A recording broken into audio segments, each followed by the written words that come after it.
Hi everybody, this is your Monday's guided reading, and today we're going to go back to a non-fictional text called The 1,000-Year-Old Boy from the author Ross Welford. So this is the blurb for The 1,000-Year-Old Boy, which I think is a really nice little interesting insight into what it's about and what to expect from the book. So it's about a boy called Alfie Monk. He looks like any other 10-year-old boy, 11-year-old boy, sorry, other than a slightly odd dress sense and teeth that are badly in need of the dentist. However, as the title suggests, he's actually 1,000 years old, frozen in time through the magic of a precious life pearls. He and his mother have managed to live quietly for centuries, but when everything Alfie holds dear is destroyed in a fire, he is forced into the reality of the 21st century for the first time. Determined to bring an end to his endless existence, he sets out on a dangerous mission to find the last life pearl before it's too late. A truly original read, and the plot's twists and turns are anchored by warmth, courage and humour of its varied characters, told from the alternate perspectives of Alfie and his new friend Aidan, brought together by the strong and funny Roxy Minto. It thoughtfully explores issues such as grief, bullying, isolation and responsibility, and it's set around Newcastle and features cameos from Charles Dickens and Bede. Welford's historical and geographical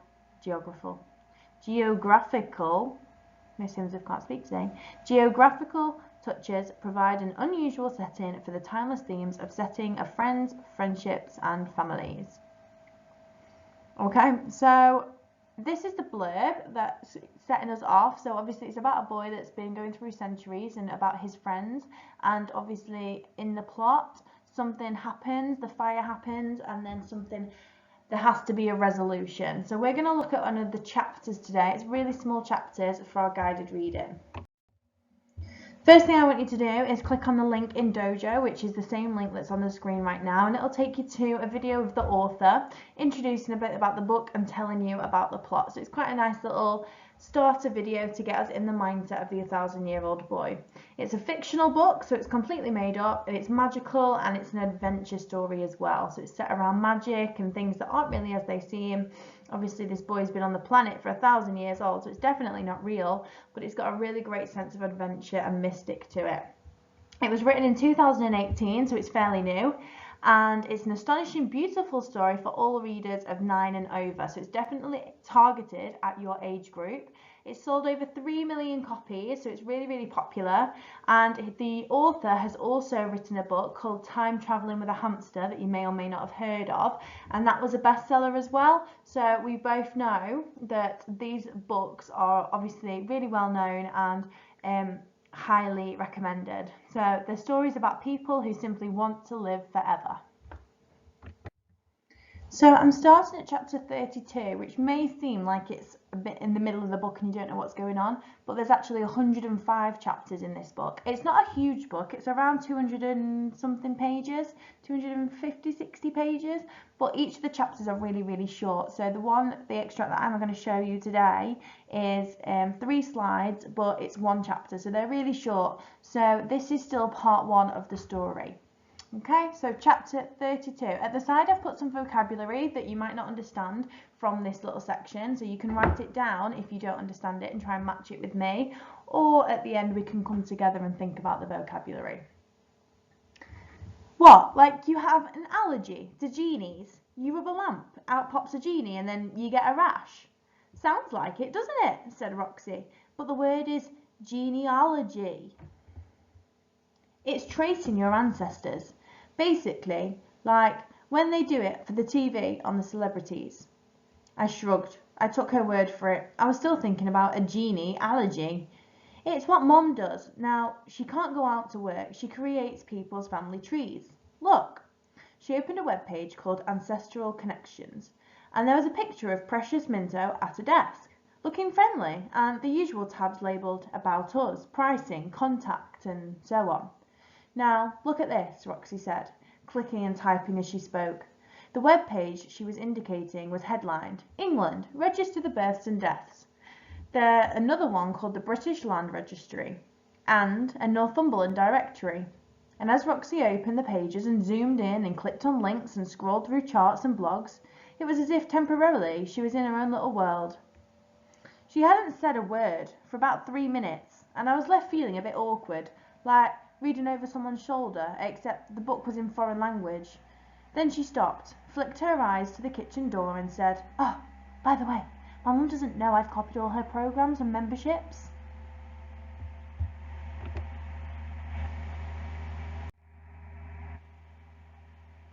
She's not even properly authorised to see some of the site, so if she asks, you know. I nodded. Eventually she said, hang on, here it is."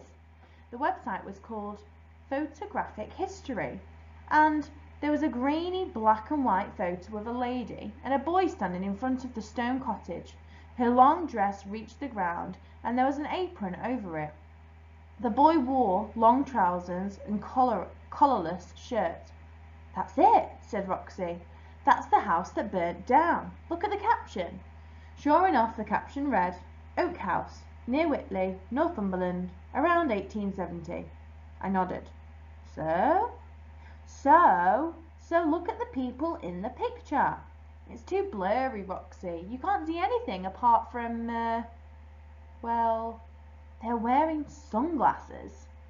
That was unusual, I have to admit. I couldn't recall ever seeing pictures of Victorian people wearing sunglasses. Wearing sunglasses? Is it a Victorian thing? Exactly. No, they weren't. They didn't exist. Well, they weren't popular until the 1920s. They did exist. I've looked it up. People wore them for eye injuries and stuff. I looked again at the photo. Sorry, Roxy, what are you getting at? Can't you see? Her voice was rising with exasperation. It's them. She expanded the web page as large as it would go, but it didn't really help. The details were still too indistinct. I didn't want to upset Roxy, so I said, I suppose they do look a bit alike. A bit? Exactly more like. She hit some more keys and brought up the site called UK Census Online. See, the census is a record of everyone who lived in Britain.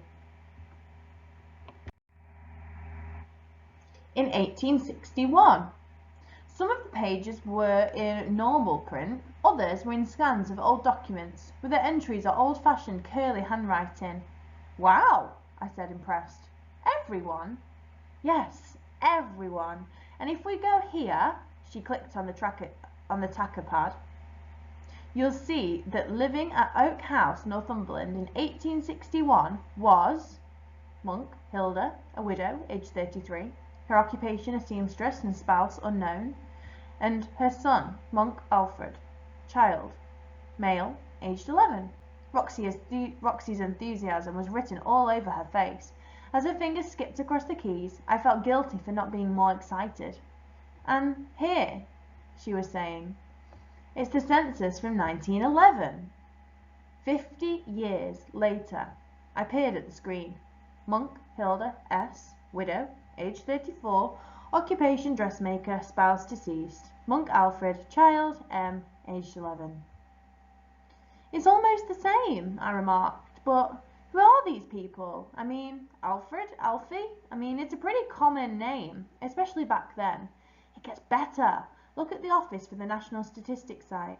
As the most recent census, only 7 years ago. Monk Hilda S., widow, age 33, occupation costumier, spouse unknown. Monk Alfred, child, M., aged 11. What about further back? When was the first census? I asked. Her fingers were a blur now, and she didn't answer me for ages. Roxy? The first census, hang on. The first census was in 1801, and there's no mention of Oak House. But look here. And we'll finish there. So that is just a small chapter from this book. And as we've gone through the pages, on the side I've put some vocabulary, which you will see on the next slide. So here is pages 1 vocabulary here. page 2 in the middle, and page 3 on the right hand side. So as you can see, page 1 is probably the one with the most tricky and high level vocabulary. Some of them you may know, some of them you might not know, because they are specific to do with genealogy and ancestors and to do with the census of finding people. So a lot of them you will know, but I do want you today to have a look at these words and go back through the slides and maybe read it to yourself again. Be familiarised with the text, because that's what you're going to get questions on tomorrow. And I want you to make sure that you can do some dictionary definitions of some of the words you don't know, okay? I know it's harder this week because you don't actually have the text in front of you, and I haven't got it as a PDF because it was really hard to get hold of. I had to be really cheeky and try and screenshot it from an online version. So if you do want to have a look at it, which you will need to have a look for the answers as well, you'll have to go back and just freeze the screen on each page. But I'll be sure to, in the questions, I'll write if it's in page 1, page 2 or page 3 that I'm looking at, okay? So it's not going to be too hard, the questions this week, because I do understand it's tricky when you don't have the pages in front of you.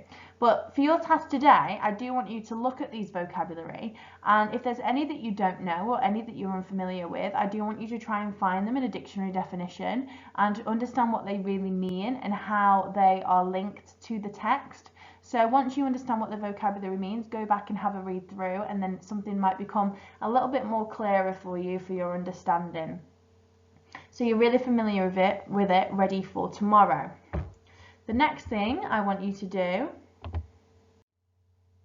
is to have a look at these images. So like always, I've looked at the vocabulary and I've matched some pictures to the vocabulary, which I think match really well. So we've got somebody having an itch and something she's eaten something, it's given an itch. So which word from the vocabulary list does that one go to? Then we've got someone looking through files, we've got a family tree, we've got somebody with a specific facial expression. We've got a woman on her own looking at a grave. We've got an image that we can't really see because it's black and white. We've got something to do with becoming a member. We've got about authorised access. We have got this down here, which is that squiggly writing census that they were looking at, about how they recorded people's birth dates and how they recorded everybody in England. And then down here, our little thesaurus, we have a synonym for remarked. So remarked was one of our words, so see if you can spot some synonyms and what it really means. So there's a few images for you to go through, and again look through that dictionary definition and see if you can figure out what those words mean, ready for tomorrow's questions.